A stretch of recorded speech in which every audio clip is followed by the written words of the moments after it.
Bonjour à tous et bienvenue sur l'épisode 10 de la saison 2 de Croire en eux. Croire en eux, c'est le podcast qui s'adresse à vous, professionnels de l'adolescence et des jeunes adultes, afin de vous permettre de partager sur vos pratiques, en découvrir de nouvelles, mais surtout de croire en votre accompagnement et en vos clients. Parce que quelle que soit la difficulté, ce n'est jamais une fatalité. Croire en eux, c'est le début de toute solution.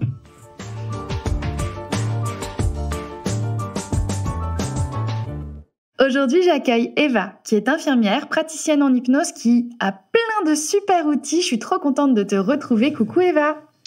Bonjour Émilie. Tu vas bien? Très bien, et toi? Je suis ravie d'être là. Ah ouais, c'est chouette. Je suis trop contente de t'interviewer et d'avoir ce temps avec toi pour partager sur ce sujet riche qui est la fratrie. Les jeunes, les ados, lors de leur évolution et puis dans la famille en fait, parce que je crois que c'est un petit peu la base de tout. Mais on va commencer par le début, et le début, c'est qui tu es toi? Alors, je suis Eva. Alors, on ne dit pas trop mon nom. C'est celle dont on ne prononce pas le nom parce qu'il est compliqué. Et puis, ça permet aussi de rentrer en contact avec les ados en séance, sans froufrou et sans blabla. C'est authentique. Un prénom contre un prénom, un pour un rapport qui rentre facilement, une communication plus aisée. Donc, je suis infirmière à l'origine, même infirmière de recherche. Et puis, au cours de ma pratique en pédiatrie, et puis au cours de mes expériences, j'ai décidé de me former à l'hypnose, à la sexothérapie, et ça c'est un outil qui est extraordinaire, à l'EMDR, au rêve éveillé, à l'énéagramme. Donc tout plein d'outils, un peu comme une boîte de Pandore, pour pouvoir accompagner les ados dans leur fratrie, dans leurs problématiques. Voilà, j'exerce depuis 2017 et je suis à Tours. D'accord. C'est quoi qui t'a amené à faire tous ces métiers du coup? Alors moi, je suis un peu comme une adolescente, je passe de passage en passage. Donc au bout de 2-3 ans, j'ai besoin d'évoluer. Et puis un jour, j'étais au COREVI, à la coordination régionale VIH, avec un jeune homme de 17-18 ans. Et dans le cadre d'une déclaration obligatoire, je l'ai interrogé sur ses pratiques sexuelles. Et j'ai lu dans son regard beaucoup d'interrogations, beaucoup de questionnements, beaucoup de désarroi, beaucoup de souffrance. Et je me suis dit que c'était pas là du tout que j'avais envie d'être, mais de l'autre côté, pour accompagner mieux, différemment, en tout cas à mon image, des jeunes en difficulté. Là, on est sur du 15-25 ans, une découverte VIH.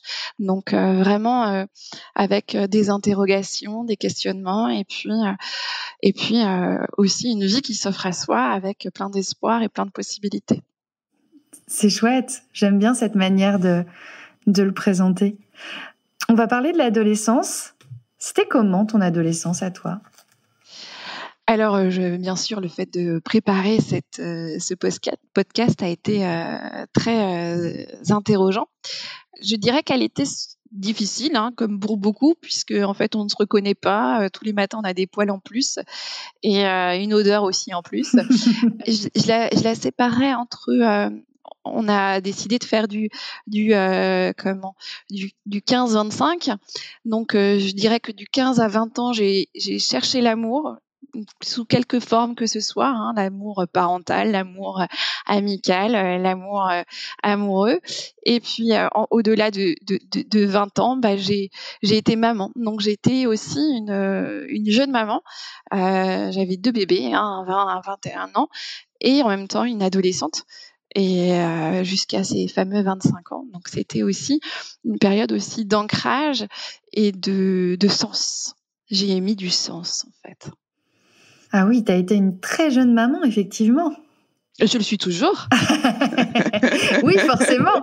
Mais c'est vrai qu'être maman à ces âges-là, c'est particulier. Ça a des impacts différents sur la vie. Et c'est vrai que sur notre époque, c'est quelque chose de plus rare, je vais dire, que bien avant. J'ai envie de dire ça comme ça. Exactement. C'est étonnant, l'âge du premier enfant est en train de grimper en France, plutôt vers au-delà de 30 ans.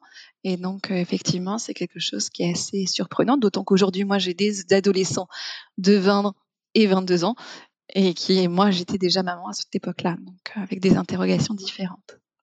Et l'adolescence de tes enfants, est-ce qu'ils sont OK pour que t'en parles? Est-ce que tu as envie de nous en dire quelques mots? Alors, je ne sais pas s'ils sont OK pour que j'en parle puisque, je ne les ai pas vus depuis qu'on en a discuté ensemble. Ils ont aujourd'hui 22, 20 et 15 ans. Et donc, ils ont été, des vrais ados avec, des vrais moments d'interrogation, des vrais moments, de questionnement. Et tout à l'heure, je pensais à cette phrase de Jean-Paul Gaillard: «Pour grandir, il faut trahir et pour trahir, il faut en avoir les moyens». Alors ils ont bien trahi et ils avaient bien les moyens de le faire. Donc on leur a offert la possibilité en tant que parents, hein, avec, leur papa, de pouvoir, s'offrir la possibilité de briser le moule, de casser la coquille pour pouvoir voler de leurs propres ailes. Waouh, c'est chouette. Alors, c'est une question que tu m'as posée et c'est toujours un peu compliqué d'observer, sa pratique, sous un regard un peu différent, de changer de point de vue. Puis je me suis interrogée sur ces fameux 15-25 qui viennent au cabinet. Heu, de 15 à 20 ans, souvent ils sont un peu, poussés, motivés ou un petit peu, forcés par la fonction parentale. Au-delà de 20 à 25 ans, ils viennent en toute indépendance la plupart du temps et ce que je perçois, c'est que même s'ils viennent sous l'injonction parentale, le fait qu'il y ait écrit sexo sur la plaque, ça donne un lien un peu particulier. C'est-à-dire qu'au-delà de la demande de l'adulte ou de leur propre demande initiale, il y a le désir conscient de venir en séance et le désir inconscient de pouvoir venir poser des bagages, mettre des mots, poser des questions sur la sexualité. Donc ça, c'est vraiment quelque chose qui, je pense, est un plus et je j'ai pas du tout réfléchi, le thérapeute que je suis en fonction de cela. Mais pendant l'adolescence, il y a tellement de questions qui se passent autour de la sexualité que ce mot sexo, c'est une porte ouverte pour eux. Et je crois réellement aujourd'hui que, si c'était à refaire, je referais exactement pareil. Je prendrais cet atout-là avec aussi cette vision-là de, je vais pas accompagner des adultes, de plus de 25 ans dans leur construction, sexuelle ou dans la construction de la sexualité du couple ou autre chose, mais plutôt sur ces dimensions-là. J'ai 15 ans, qui je suis? Où vais-je? Quelles sont ces pulsions? Comment est mon corps? Comment ça fonctionne? On est dans un univers où il faut beaucoup nommer et comment je me nomme à travers le monde. Et puis ensuite, c'est entre 20 et 25 ans, là, c'est souvent des problématiques d'ordre sexuel avec la dynamique de consentement, les traumatismes ou des difficultés sexuelles. Ouais, carrément. Et effectivement, j'y avais pas pensé comme ça et on t'a pas présenté comme tel, mais c'est vrai que tu as une formation en sexo et que ça fait partie de ce que tu utilises. Et effectivement, je vois bien à quel point ça peut autoriser. Autoriser Mmh. les jeunes que tu reçois à parler de certains sujets desquels ils n'ont pas forcément la place de parler en dehors. C'est-à-dire qu'avec les parents, on parle pas forcément de sexualité, ou en tout cas pas entièrement libre.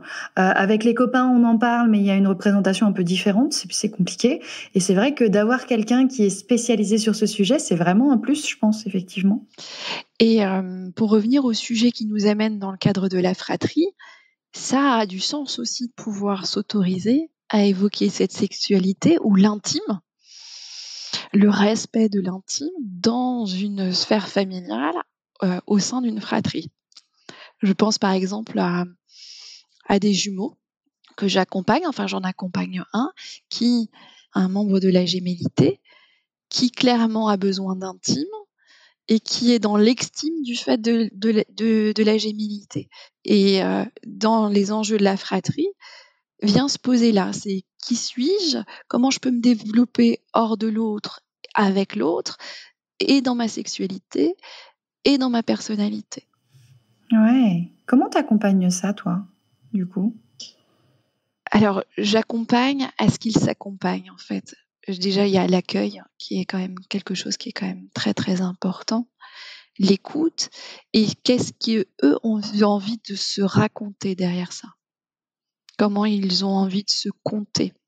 Et il y a cette dimension d'éducation à la sexualité qui est quand même d'éducation au soi, à être soi, pour être soi avec les autres. C'est pas facile ce truc-là. Quand on est parent et quand on accompagne des parents, on se rend bien compte que c'est difficile à plein de niveaux. J'ai plein de choses qui me viennent par rapport à ça. Il y a le côté quand on a plusieurs enfants, leur sensibilité, leur fonctionnement, leur démarche, leur manière de fonctionner n'est pas la même. Et du coup, on les éduque à la sexualité et à être eux-mêmes pas du tout de la même manière parce que ça dépend d'eux. Et c'est vrai et ça dépend aussi de la perception qu'ont les parents de ça. Et puis en même temps, ils vivent ensemble aussi. Enfin, il y a plein de trucs qui se jouent là-dedans. C'est intéressant, hein. Oui, on a par exemple, on fait prendre le bain aux enfants au même âge, qui ont quelques mois d'écart ou quelques années d'écart, ou pas, en fonction de nos représentations, en fonction de nos envies. Les questionnements aussi vont être en fonction des expériences. Les enfants vont pas poser les mêmes questions au même moment parce qu'ils vont pas être confrontés aux mêmes expériences. Et les parents vont pas forcément être disponibles au moment où ces questions-là vont se poser. Moi, je me souviens donc là, je vais parler de mon expérience personnelle, mais j'ai 2 garçons qui ont 18 mois d'écart. Les questions se posaient dans la voiture. Quand il y avait une question d'ordre de la sexualité, d'un questionnement métaphysique, le deuil, la maladie, la souffrance, ça se posait dans la voiture. Ils posaient toujours les questions à un moment où on ne pouvait pas faire autrement que de répondre. Donc ils savent aussi choisir leur moment. Sauf qu'à l'adolescence, dans l'intime, on n'a pas la possibilité, parfois on est gêné par ce qui se passe entre le contexte de la sexualité propre et influer sur je commence à être désirable et désirée, à être un objet en fait de sexualité, et comment je peux me positionner là par rapport à mes parents, par rapport à mes frères, par rapport à mes sœurs. Est-ce que c'est moi le plus grand? Est-ce que c'est moi le plus petit? C'est pas pareil. Est-ce qu'il y a des ambiguïtés? Est-ce qu'il y a de l'admiration chez les uns et chez les autres?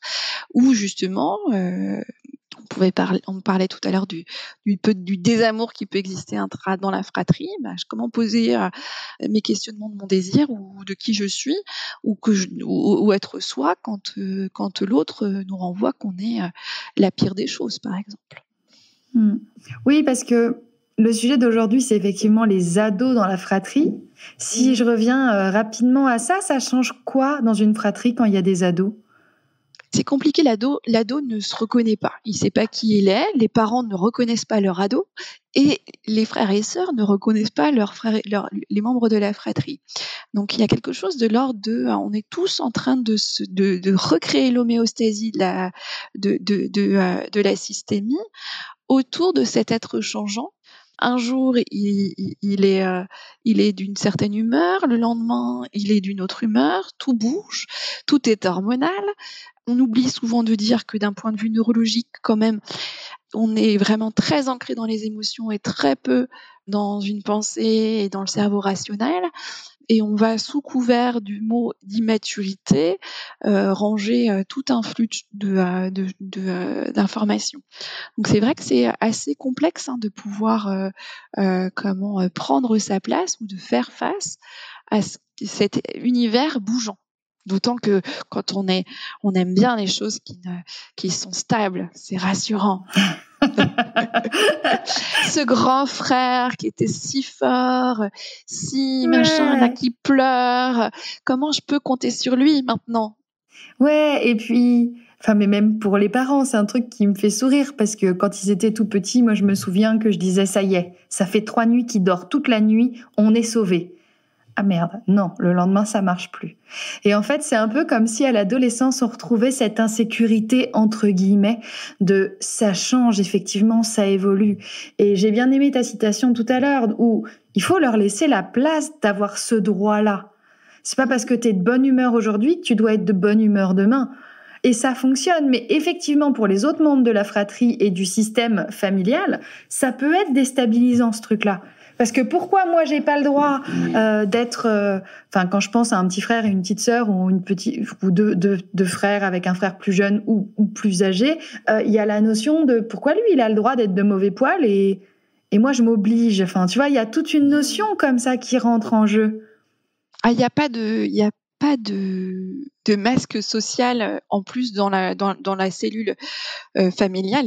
Il y a pas besoin d'avoir ce masque social pour l'adolescent. Donc, il est déjà en représentation au lycée, à la fac, auprès des copains et des copines, hein, et quand même, il peut garder sa peau d'ado comme s'il avait son costume d'adolescent à la maison. Il est OK, le grand corps tout mou est présent, il est flasque, et entre est-ce que tu peux venir dîner et le moment où il vient dîner, ou est-ce que tu peux mettre la table, le moment où il vient à la table, il y a un certain laps de temps, et cette temporalité c'est la sienne, et c'est plus c'est pas les besoins des autres, ni même du petit dernier qui dit mais je comprends pas, moi il faut que je vienne tout de suite et j'ai déjà mis la table et lui il vient, et oui, en fait il y a des désaccords et des dissonances qui peuvent être présents, et en même temps ça reste une personne avec ses qualités, et c'est aussi là que c'est très important, c'est de mettre en lumière toutes les qualités qui n'ont pas disparu sous les poils et les hormones. Carrément. Donc c'est plutôt, parce que la question qui me venait, c'était comment on accompagne ça quand on a différents âges dans la fratrie, qu'il y en a qu'il y en a 1, 2, 3 parfois qui sont dans l'adolescence, et on est bien d'accord que dans l'adolescence ça change à n'importe quel moment, c'est-à-dire que il y a des moments où ils vont super bien, il y a des moments où ils vont pas bien du tout, il y a des moments ils vont moyen, il y a des moments ils vont pas bien, on le sait pas, il y a des moments, enfin voilà, je me base sur ce truc-là, sur ce fil de ça va ou ça va pas, mais il y a plein d'autres choses qui se jouent, c'est-à-dire que ça peut être simplement, je suis de mauvais poil aujourd'hui et laissez-moi tranquille. Ça peut être, comme tu le disais, je suis un gros corps tout mou et j'ai pas envie, un grand corps tout mou et j'ai pas envie de bouger en fait. J'ai envie d'être tranquille, ou je suis fatiguée, ou je suis plein d'énergie, peu importe. Tout ça, ça change. Comment on fait pour accompagner ces différences de rythme en fait dans la fratrie ? Alors c'est compliqué. Parfois, ce qui n'est pas simple en fait, c'est que en cabinet, c'est l'ado qu'on a. Alors l'ado, il va avoir une autre vision, une autre vérité. Là, on plaque nos vérités d'adultes, de thérapeutes, de ce qui nous est retranscrit par la fratrie ou par les parents. Mais pour l'ado, c'est son rythme, c'est OK. Et le monde à l'extérieur peut être un peu dangereux et intrusif, et il tend à se protéger. Au cabinet, on accueille leur vérité, leur réalité, les mots qu'ils ont envie de mettre dessus. Et on va accueillir aussi leur complexité et surtout dédramatiser. Il y a très peu de temps, j'ai reçu une maman qui était outrée parce qu'elle avait trouvé, parce que sa fille lui cache des choses, de 17 ans, et qu'elle avait trouvé une bouteille de vin dans sa chambre. Or, elle avait pénétré en fait ce lieu d'intimité qui était quand même et fouillé. Et donc, c'est un moment aussi où il faut remettre l'adolescent de 15 à 25 ans, c'est l'OMS qui le dit, c'est pas nous. Ce sont des êtres à part entière qu'il faut aimer et respecter. Et au cabinet, c'est ça qui se passe. C'est que leur vérité, elle a du sens. Que on peut discuter de leur consommation, on peut discuter du rapport qu'ils ont avec la fratrie, on peut leur proposer des stratégies. Moi, j'utilise beaucoup ce qu'on appelle le Palo Alto, la thérapie systémique et stratégique, pour pouvoir les amener à développer des stratégies pour pouvoir se détacher un peu de ce qui est intrusif pour eux, et respecter ce chemin du soi là qui est en train de se construire. On est dans une société où on parle d'assertivité pour les adultes, et c'est exactement ce qu'ils sont en train de faire. Et ce vers quoi on les entrave dans la fratrie, avec la fratrie qui vient, la petite sœur, là, je me souviens d'une jeune fille qui me dit mais ma sœur m'agresse en permanence, elle vient frapper à ma porte de chambre tout le temps. Moi j'essaye de travailler, je prépare médecine, j'aimerais qu'on me foute la paix.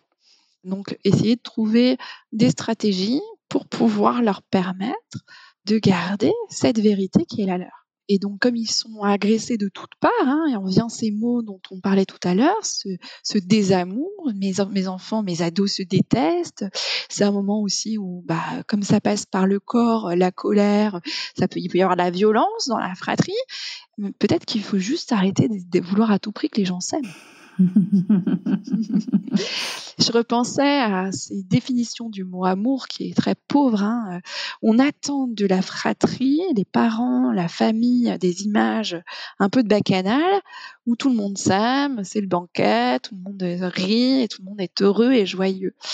Or, l'amour se définit sous plusieurs formes et l'amour filial et inconditionnel, ça peut être juste de l'amour filial et inconditionnel. Et c'est OK. Et c'est ça qu'on accueille en cabinet pour les adolescents. On n'est pas obligé d'aimer son frère ou sa sœur. Le souci, c'est quand c'est l'enfant qui est pas aimé. Vous le voyez pas à travers le micro, mais quand l'enfant n'est pas aimé. J'ai souvenir d'une ado que j'accompagnais, 16 ans. Sa sœur allait partir à la fin de l'année faire des études loin de chez elle. Et une souffrance de me dire, mais ma sœur, elle veut plus du tout me voir. J'essaye de lui parler, mais elle veut plus me parler. Je me sens toute seule, j'aimerais bien lui parler, j'aimerais faire des trucs avec elle, mais elle a plus envie. Et c'est dur pour moi, tu vois. Est-ce que c'est quelque chose que tu accompagnes ? Comment est-ce qu'on peut les accompagner là-dessus ? Alors, il y a deux choses dans ce que tu dis. Il y a d'une part, moi je pense au fameux mouton noir de Virginia Satir, ce côté où en fonction de la place dans la fratrie, l'investissement dans la famille, il peut y avoir un enfant qui a incarné en fait une forme de désamour. Et puis il y a aussi ce lien qui est construit dans une fratrie. Et puis il a pas été suffisamment étayé pour permettre au moment où un des membres de la fratrie quitte le nid, comme s'il y avait le syndrome du nid vide pour toute la famille. Et ce qui est important, c'est de pouvoir autoriser à une autre forme de communication. Comme disait Milton Erickson, on ne peut pas ne pas communiquer. Et donc, dans ce que tu évoques, et moi je le repense pour une jeune femme que j'ai accompagnée de 17 ans, dont la sœur aussi était partie très très loin aux États-Unis, et ça avait été une souffrance pour elle aussi. Et donc, elle avait surinvesti, elle avait compensé quelque part vers des choses qu'elle ne s'autorisait pas à faire parce qu'elle passait du temps avec ce référent-là, cette grande sœur-là. Donc, c'est aussi ça, c'est aussi cette possibilité, tiens, qu'est-ce que tu pourrais faire à la place d'eux, ou qu'est-ce que ça ne te permettait pas de faire à ce moment-là, ce lien que tu crées avec ton grand frère ou ta grande sœur, et puis créer d'autres rendez-vous aussi, s'autoriser à créer d'autres rendez-vous. C'était parfois plus facile de s'aimer quand on est loin que quand on est près dans une fratrie. Je suis bien d'accord avec ça. J'ai été surveillante d'internat pendant plusieurs années quand j'étais jeune, ado moi-même, on va le dire comme ça. Et effectivement, c'était quelque chose qui était assez flagrant, c'est-à-dire que les jeunes qui étaient en pleine souffrance à la maison, qui partaient vivre en internat, peu importe que ce soit loin ou pas, mais en tout cas en milieu clos, en dehors de la famille, ça leur permettait de mieux revenir aussi le week-end et quand on se retrouvait sur des moments ensemble. C'est plus simple aussi, parfois. Mais c'est vrai que c'est un âge où, effectivement, comme on se cherche, cette stabilité familiale peut être aussi relativement rassurant parfois entravant, parfois gênant, parfois dérangeant, comme tu en parlais tout à l'heure dans les discussions dans la voiture, au moment où tout le monde, où on n'est pas forcément qu'à deux dans la voiture, donc on est à plusieurs. Et donc, quand il y a des discussions un petit peu intime, comme tu disais tout à l'heure, effectivement, ça pose question. Comment on accompagne, en fait, cette place de chacun ? Parce que ce qu'on a bien compris, je crois, dans tout ce dont on parle depuis tout à l'heure, c'est une histoire de chacun cherche sa place, en fait, et à l'adolescence encore plus, avec une recherche d'identité, avec tout ça. Et dans ce système familial, chacun a du mal à la trouver, cette place?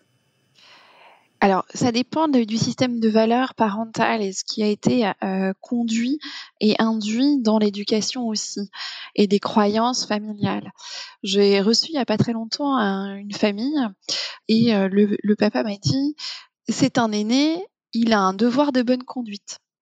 Alors c'était assez difficile pour cet enfant de porter la charge de ça, et donc effectivement, parfois on donne une charge à un enfant et au moment de l'adolescence, il a envie justement de s'en séparer de cette charge. Et puis, je crois qu'il faut leur faire confiance. Ils sont extraordinaires, ils sont pleins d'intelligence, ils sont particulièrement instruits. On est dans un système aujourd'hui où ils ont accès à l'information, les ados, bien plus que nous les avions ou les générations antérieures. Donc quand ils ont une problématique, c'est la génération Google, ils vont chercher des réponses. En accueillant leurs paroles, en leur donnant la possibilité d'aller chercher des réponses, soit sur Google, soit dans leur fort intérieur, leur mémoire intérieure, et ils ont des richesses incommensurables. Ils peuvent créer du lien. On peut aussi leur donner aussi des rendez-vous ou des moments où, autour, par exemple, d'une thématique, ils peuvent se retrouver et réorganiser les places. Je suis assez adepte du jeu en famille. Je pense que toi aussi, parce qu'on a été formés par les mêmes personnes. Ce jeu-là fait à la fois descendre le stress et puis permet, à travers le jeu, de décentrer, de réorganiser et de prendre une nouvelle place. Il y a des jeux de société, même les plus bateaux, on peut jouer au Uno tous les soirs et prendre une nouvelle place, parce qu'on gagne, parce qu'on perd, parce qu'il n'y a pas de hiérarchie, et qu'on recrée des nouveaux enjeux et une nouvelle façon de communiquer. Je suis bien d'accord avec ça. Ce que j'aime bien proposer aussi en séance avec les parents d'ados, c'est de jouer à des jeux de rôle. Mais tu sais, l'un avec l'autre. J'avais une ado qui faisait ça avec sa maman assez régulièrement quand ça n'allait pas. C'était de dire, OK, pendant 10 minutes, tu te mets dans ma peau et je me mets dans ta peau et on va discuter comme si on était l'un et l'autre. Juste pour essayer de voir les choses autrement, pour désamorcer. Et je trouve ça vraiment intéressant, et je me dis ça pourrait être aussi intéressant dans une famille fratrie avec plusieurs enfants de se dire, OK, si on jouait 5 minutes à changer de point de vue, juste avoir cette opportunité-là. Alors, on parlait de celui qui n'est pas forcément très aimé. Ça peut être tendancieux parfois. Donc, il faut être resté toujours avec parcimonie. Mais en même temps, moi, j'aime bien changer, par exemple, les places à table. Souvent, il y a des places qui sont prédéterminées, celui qui est près de la cuisine, et s'autoriser à mouvoir en fait dans l'espace et aussi bouger ses ancrages. Donc, on va changer. Si la mère de famille n'est pas près de la cuisine, ou le père de famille n'est pas près du lave-vaisselle, et que ce sont les enfants, les enjeux vont être différents. Est-ce que tu peux aller chercher ça dans la cuisine ? Les mouvements vont être différents. Et ils savent bien faire, les ados. Ils savent bouger, c'est les champions. Ils ne font que ça. Donc c'est l'occasion de les solliciter dans un domaine de compétences. Et même si on traîne la patte parfois, ça a une efficacité réelle. Et puis, on peut aller chercher sur le côté rebelle de l'ado, le challenger, lui relever des défis, parce qu'on sait que ça fonctionne. Carrément, ça marche bien. On en a parlé en off avant de commencer l'enregistrement, mais j'avais envie d'en parler lors de ce podcast.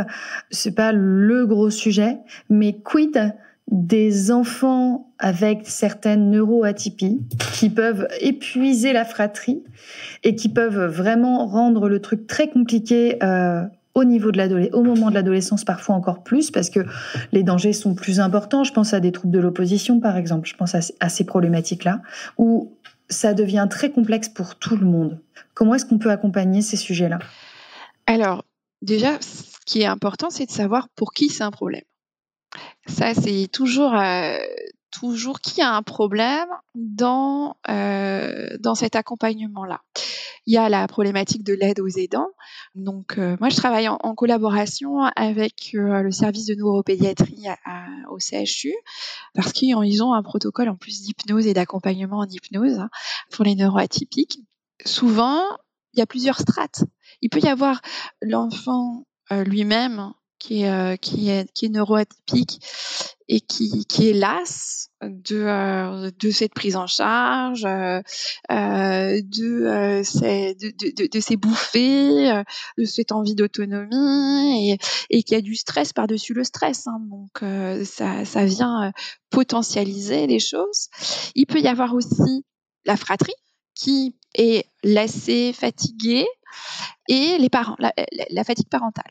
Parfois même, on peut prendre la notion d'épuisement. Il y a des choses qui sont importantes sur lesquelles on peut agir, c'est la psychopédagogie, c'est-à-dire prendre le temps d'expliquer comment ça fonctionne quand ça fonctionne et quand ça ne fonctionne pas bien.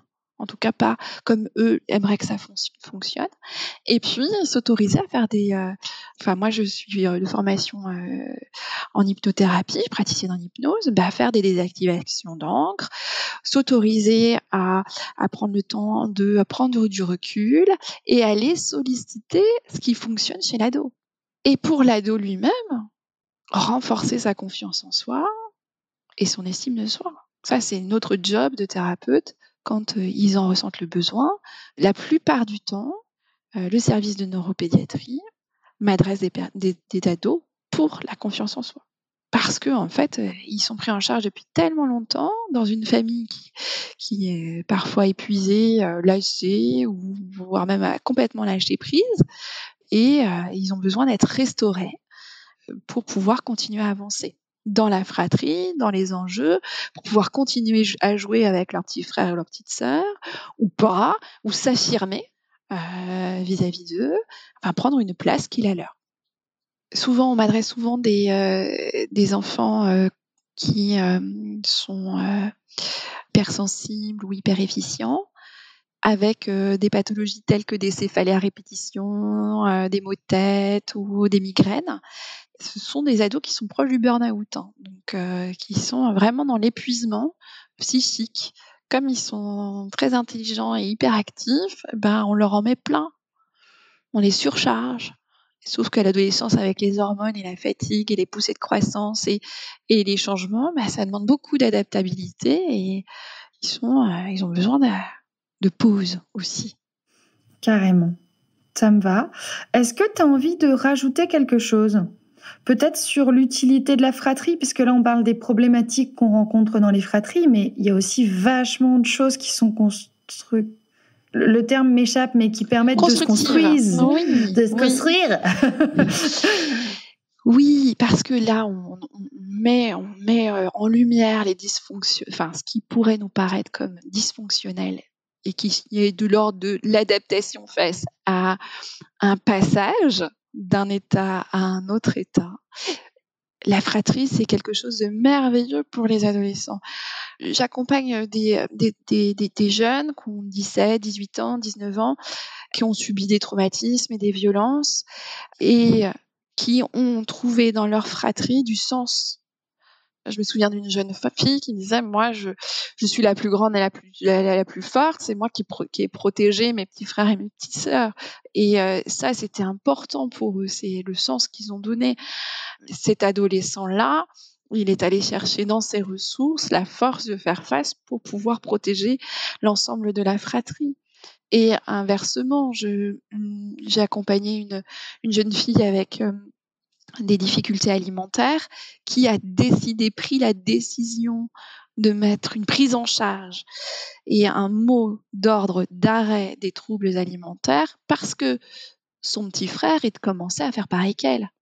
Donc, la fratrie, c'est pas juste des dissonances, c'est aussi un moteur, c'est aussi un lien, c'est aussi de l'admiration, c'est aussi du partage, c'est du rire, de la cohésion. C'est une équipe. Et comme dans une équipe, il y a des aléas et il y a aussi un moteur. C'est un beau moteur. C'est même une belle force. Et même si on peut entendre dire, quand on était petit ou quand on était ado, on se mettait dessus et tout ça, on l'a tous entendu auprès de nos proches adultes que parfois il pouvait y avoir un peu de violence, voire même beaucoup, à l'âge adulte. Il y a quelque chose de l'ordre de la cohésion, du travail d'équipe, chacun à sa place, et ça a fonctionné. Et je crois que c'est un petit peu les prémices de la vie en société aussi. Tu vois, c'est la première fois que je me rends compte qu'il y a des personnes autour de moi sur lesquelles je peux compter. Il y a aussi, en tant qu'ado, je parle, il y a aussi, j'ai aussi une place, j'ai aussi un fonctionnement. Quand je fais quelque chose, ça réagit en face. C'est aussi un terrain de jeu fou, la fratrie, parce qu'en tant qu'ado et en tant que jeune et en tant qu'enfant, parce que c'est un endroit où je peux tout tester. Enfin, tout. On est d'accord, on s'est entendu. Mais où je peux voir la réaction de l'autre, aller vers l'autre, recevoir ce qu'il me dit aussi, et puis partager, en fait. Je trouve ça très important aussi, ce truc-là. C'est effectivement un microcosme qui permet de développer, d'acquérir des expériences et des compétences qu'on va pouvoir mettre en œuvre, qu'ils vont pouvoir mettre en œuvre à l'extérieur, avec beaucoup moins d'enjeux. Parce que globalement, normalement, avec tout l'amour familial et filial, on risque pas trop de perdre. Parce que ce qui définit quand même l'amour, la famille, c'est l'amour. C'est marrant parce que moi, je fais tout de suite le lien, en fait. C'est que même si parfois il y a des comportements qui sont inadaptés, des mots qui dépassent les pensées, et des gestes, il y a quand même ce lien d'amour qui est là, qui vient construire en fait la fratrie, les enfants, les adolescents, les adultes qui vont devenir plus tard et qui sont en devenir. Ouais, et ce qui me vient, c'est que c'est là qu'on apprend à s'excuser, c'est là qu'on apprend à se remettre en question, c'est là qu'effectivement toute cette place-là est donnée. Et c'est vraiment, enfin, moi je trouve ça vraiment chouette. Et effectivement, l'amour, la découverte, le partage, je trouve ça tellement important. Ok, ça me va. On arrive au quiz de fin. Tu sais, c'est les questions que j'aime bien poser en fin d'épisode. Je sais pas si tu les avais écoutées. Ouais. Alors, la première question, c'est qu'est-ce qui a changé dans tes accompagnements? Tu sais, les trucs que tu faisais au départ et tu te dis, ben non, ça, j'ai plus envie de le faire comme ça.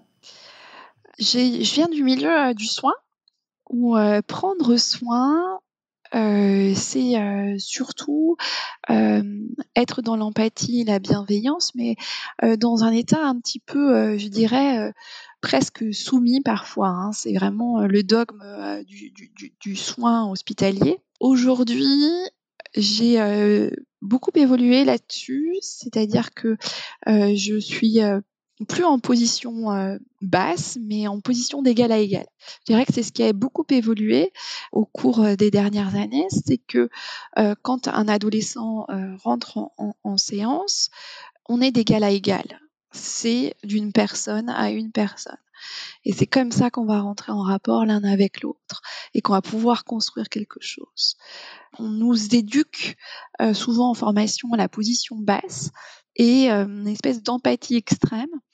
Et petit à petit, au cours des années qui se déroulent et puis au cours des expériences, des apprentissages, des rencontres de professionnels aussi, des lectures et des formations, eh bien, cette position, elle se perd pour pouvoir être de quelque chose de l'ordre. Nous sommes de pair à pair. Ouais, je suis bien d'accord. C'est un truc qui m'a beaucoup questionnée au début de ma pratique, ça, parce que effectivement, on nous avait tellement bien appris d'être en position basse que quand, à un moment, je me suis dit, mais mince, en s'observant un petit peu en supervision ou même en réfléchissant sur soi et en se disant, ouais, est-ce que je suis vraiment toujours en position basse? Est-ce que véritablement c'est possible d'y être toujours? Ou est-ce qu'effectivement, parfois, et même très souvent, pour moi aussi, cette position d'égal à égal permet aussi plus de place, enfin pour moi en tout cas. Enfin, pas de la place pour moi, de la place pour l'autre et de la place pour chacun en fait, parce que c'est en se reconnaissant les uns les autres qu'on peut avancer. Et je crois que c'est quelque chose qui est recherché aussi. Et puis, on est un représentant de quelque chose. Et on est garant même si en étant d'égal à égal, on vient aussi avec notre savoir-être et notre savoir-faire et nos capacités à recadrer, à entendre, à écouter, à percevoir et sortir parfois de cette bienveillance à tout prix. Ça nous permet de pouvoir positionner ou poser des choses de façon synchrone et syntone. Voilà. Carrément. Super. Qu'est-ce que tu aurais envie de dire, Eva, à toi qui débutais? Alors, j'ai l'impression de toujours débuter, mais alors j'ai l'impression en fait d'être un ado hypno et au bébé hypno que j'étais, je lui dirais go go go go go, vas-y, crois en toi. Génial. Ok. T'as raison, vas-y. Est-ce qu'il y a des choses que tu as entendues qui te conviennent pas? Ce que je veux dire par là, c'est des recommandations qu'on t'a faites et où tu t'es dit non, ça colle pas. Dans mon cabinet, il y a des sexes. Il y a du sexe qui est représenté. Et ça, je crois que je suis sortie assez vite du cabinet habituel. Je crois que au niveau des représentations, je suis pas dans un lieu sage. J'ai même exercé dans un bar. Donc parce que ça s'est trouvé comme ça, j'ai trouvé une salle au fond d'un bar. Et c'est des choses qui viennent dire voilà, je suis dans un endroit qui est un peu particulier. Je mets en avant des images qui disent tiens, ici, cette parole-là, elle peut être accueillie sur le genre, sur les sexes. Je me souviens même d'une jeune fille qui, en sortant de cabinet, il y a des vulves en forme de feuilles d'arbre. Et il y avait sa maman. Et elle dit à sa maman, donc elle a 17 ans, hein, ah, c'est la mienne, c'est la mienne. Et la maman s'approche et dit regarde, c'est la mienne. Et je pense qu'il y a de l'ordre de je me reconnais là. Voilà. Et ça, j'ai conscience que je sors complètement de la déco attendue dans un cabinet. Et effectivement, tu disais bon, pour l'instant c'est pas pour tout de suite, mais d'ici quelques années, je consulterai chez moi. Et chez moi, clairement, on voit qu'on est chez un sexothérapeute et ça fait partie de l'âme du lieu. Et ça sera comme ça. Voilà. Je ne changerai pas pour répondre à des dogmes. Mais ça, c'est bien ado, hein. Ou peut-être que je changerai justement pour ne pas y répondre. J'adore, ça me va bien. La question d'après, je l'ai changée un peu depuis, c'est est-ce que tu délègues parfois? C'est-à-dire, est-ce qu'il t'arrive dans des accompagnements de dire ouais mais non, là il y a besoin d'un autre accompagnement, il y a besoin de quelqu'un d'autre, je suis pas la bonne personne, ou bien... Alors, ça arrive. Ça arrive pour plein de raisons, parce qu'il y a des accompagnements que j'ai décidé de ne plus faire. Parce qu'il y a des dissonances, ou parce que je fais des choix, parce que le temps n'est pas extensible, et donc je sélectionne. Je vais plus facilement aller accompagner un adolescent que quelqu'un qui veut arrêter de fumer. Ou alors c'est un adolescent qui vient pour devenir ex-fumeur, mais ça va avoir plus de sens pour moi. Maintenant, effectivement, j'ai plutôt tendance à choisir qui je vais accompagner, et puis parce qu'il y a des personnes qui sont très forts et très compétents dans certains domaines, et donc je préfère les adresser et sélectionner.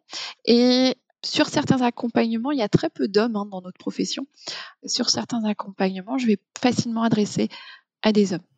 Ok, ça me va.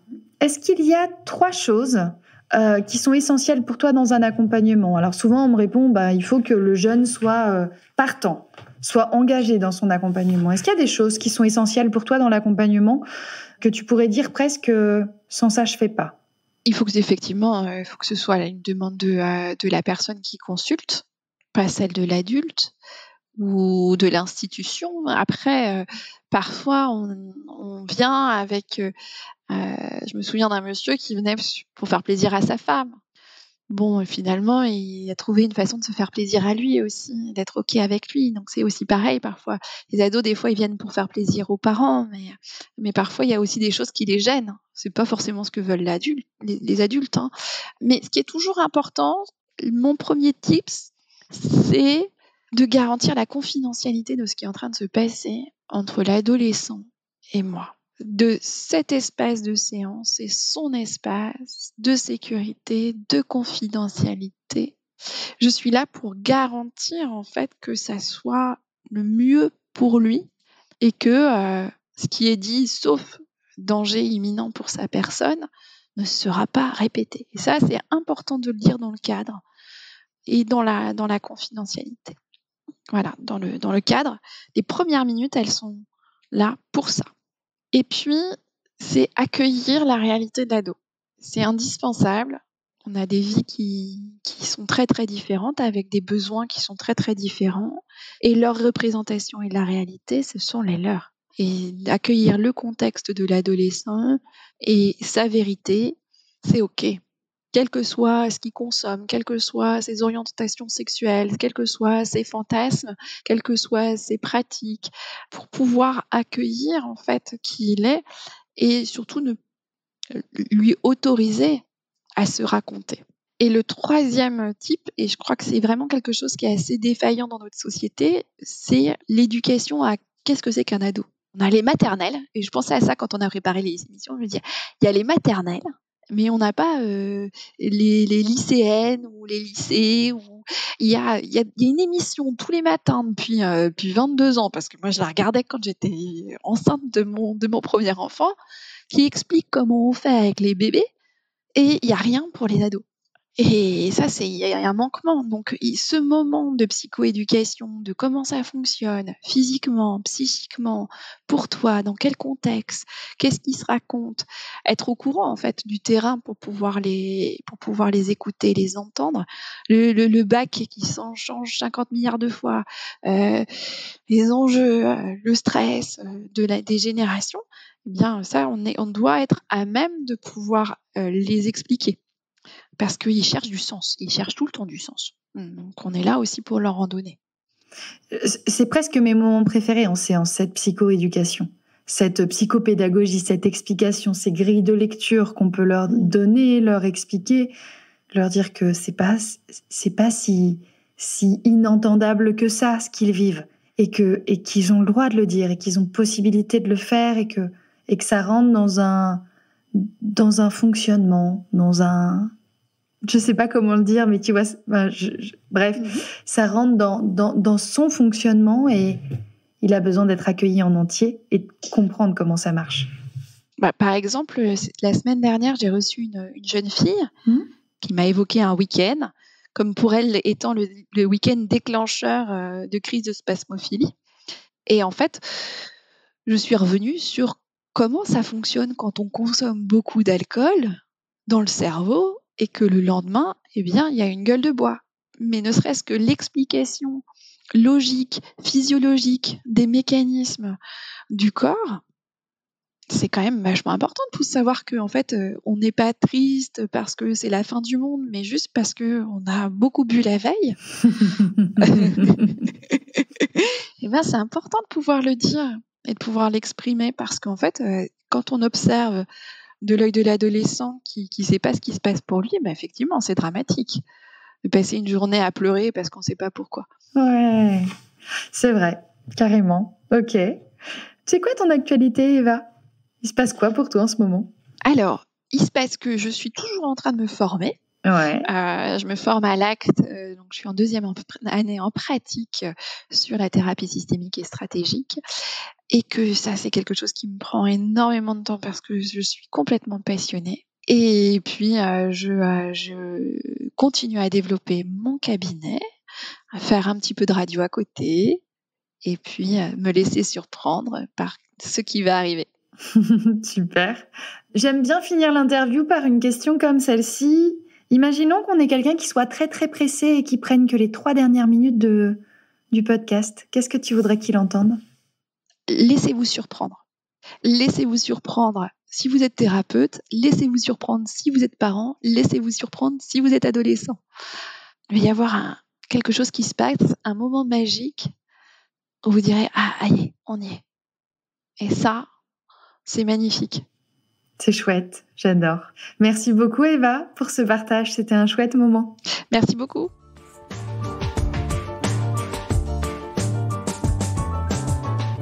Alors, je vous remercie de tout cœur d'avoir écouté ce podcast jusqu'au bout. Si vous l'avez apprécié, n'hésitez pas à le partager et à indiquer votre avis sur les plateformes de diffusion. Vous nous retrouverez sur les réseaux sociaux Facebook, Instagram, Croire en eux le podcast. Et on se retrouve très vite pour un nouvel épisode. À très bientôt. Prenez soin de vous.